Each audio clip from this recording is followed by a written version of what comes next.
Frank said he thinks Trey is ready for a bigger load. Do you agree with that? Yeah, I agree. Trey came and talked to me last Thursday afternoon before practice, and he came in my office, and I shut the door, and he just said, "Hey, I want you to know that I'm good." You know, a couple weeks ago, maybe I wasn't 100%, but I want you to know, Coach, that I feel great. You know, whether if I have to play 25, 30 plays, I feel great. It's not bothering me anymore. I couldn't have said that a couple weeks ago, and just making sure that I knew that. And I told him that I thought he looked that way in practice, and that he looked better each day in practice, and that I believed him, and it was good to see him get in there and have some success on Saturday. Would he have said that a couple weeks ago? He seems like he's relentlessly positive about everything. Positive, but he basically alluded to the fact that 2 weeks ago he might have said that, but it probably really wasn't the truth.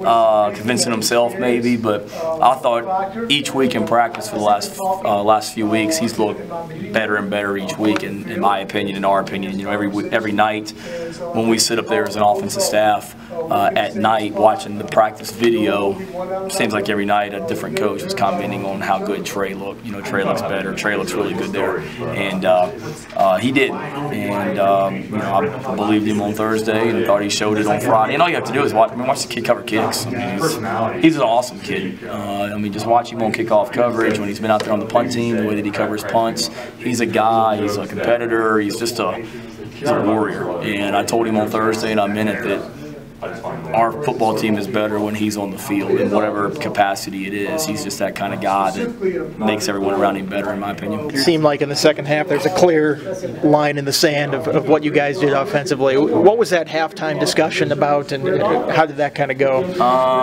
It was intense. We meet as a staff, as an offensive staff, before we meet with the players at halftime, just to try and figure out what the plan of attack is going to be in the second half. And I think we all as a staff made it pretty clear that we're Virginia Tech, and we need to run the ball in the second half. And Western Michigan was loading the box, playing man coverage. They were going to put as many guys around the line of scrimmage as they could and play man coverage on the outside. And so from a run game standpoint, that worries you a little bit, because they're always going to have an extra guy there that you can't account for. And I just told Lefty, I don't give a dang if they have 8 guys, 9 guys, however many guys in the box. If we're Virginia Tech and these running backs are Virginia Tech running backs, we got to break a tackle. We got to make somebody miss, run through somebody, run around somebody, run over somebody, whatever.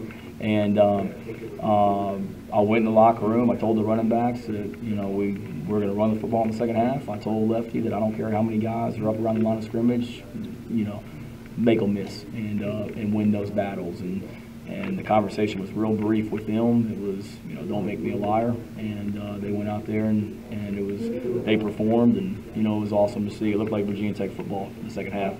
By no means have we, arrived and we're all of a sudden the 85 Oklahoma Sooners or someone as far as running the football, but it was good to see us be able to line up and literally call the same play. I think we called like 2 running plays, I think, the whole second half. Because just to call the same plays over again, and they know what's coming, and not able to stop it. That was pretty cool to see, and now we have to continue to build on it. David was saying that Lawrence Gibson gave this speech at halftime.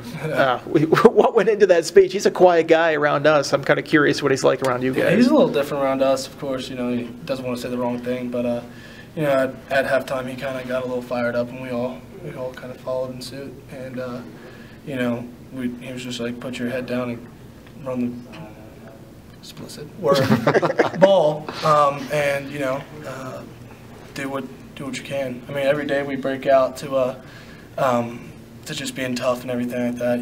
Effort, attitude, and toughness. Were you kind of taken aback that he was the one that was doing that? No.